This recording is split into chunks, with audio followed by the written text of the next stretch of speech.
On January 25th, 1998, Tom and Eileen, a married American couple, left Port Douglas, Australia by boat with a group.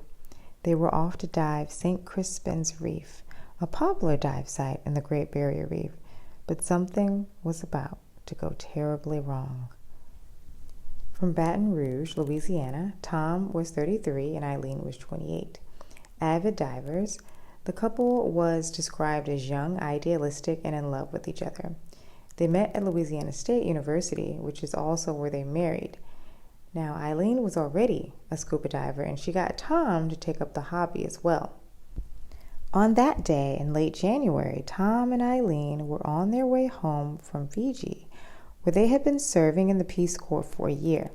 They stopped in Queensland, Australia, on the way for the chance to dive the world's largest coral reef system. Through the diving company Outer Edge, 26 passengers boarded the scuba boat. Jeffrey, the boat's skipper, led the way as they set out to their destination 25 miles off the coast of Queensland. After arriving, the passengers put on their diving gear and jumped into the Coral Sea. That is the last clear thing that can be said about Tom and Eileen.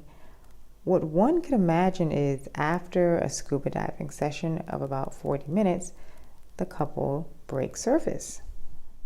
They see a clear blue sky, clear blue water all the way to the horizon and nothing else.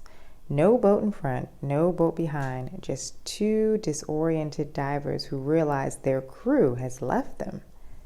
Leaving divers behind isn't necessarily a death sentence, but in this case, the amount of time it took for someone to recognize that Tom and Eileen weren't on the returning boat was way too long. Eerily, the day after the incident, another dive group taken to the area by Outer Edge found dive weights at the bottom. The discovery was simply described by a crew member as a bonus find. 2 days passed before anyone realized that the couple was missing. It was only realized when the boat captain found a bag aboard containing their personal belongings, wallets, and passports.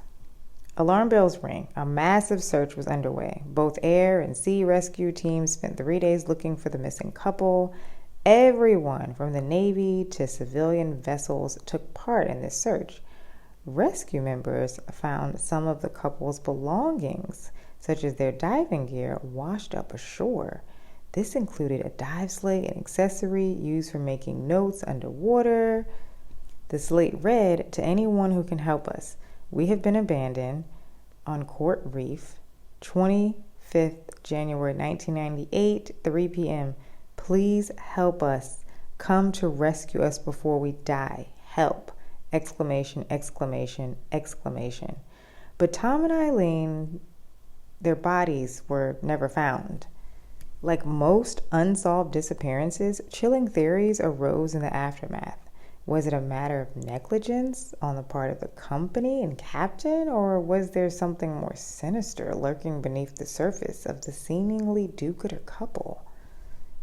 There was some speculation that they staged it, or that perhaps it was a suicide or even a murder-suicide. Tom and Eileen's diaries had disturbing entries that added fuel to the fire. Tom seemed to be depressed. Eileen's own writing was concerned with Tom's apparent death wish, writing 2 weeks before their fateful trip that he wished to die a quick and peaceful death, and that Tom's not suicidal, but he's got a death wish that could lead him to what he desires, and I could get caught in that. Their parents disputed this suspicion and said the entries were taken out of context. The general consensus was that the couple was left dehydrated and disoriented, leading to either drowning or being eaten by sharks. In a preceding court case, they found the captain of the ship charged with unlawful killing.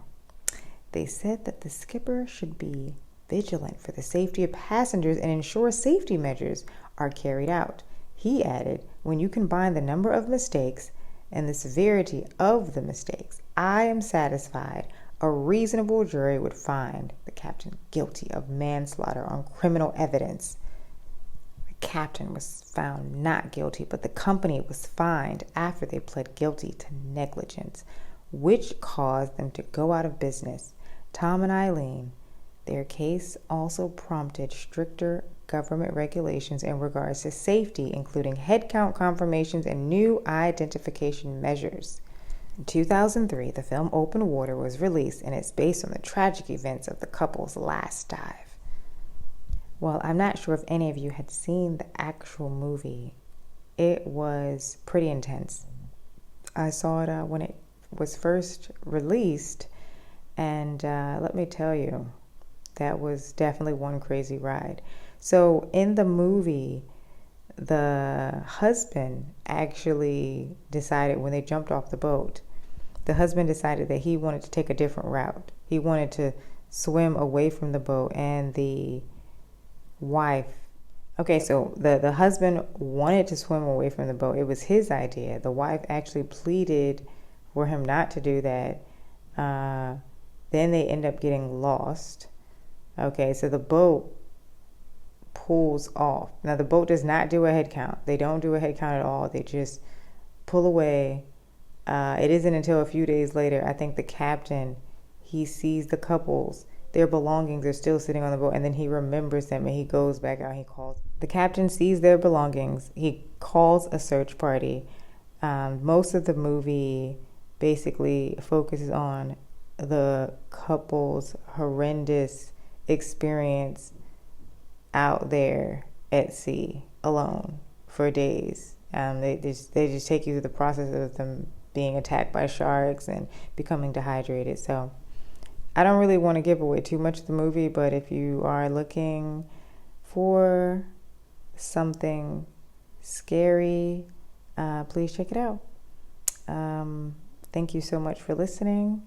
If you need any other scary movie recommendations, please check out my scary movies to watch playlist.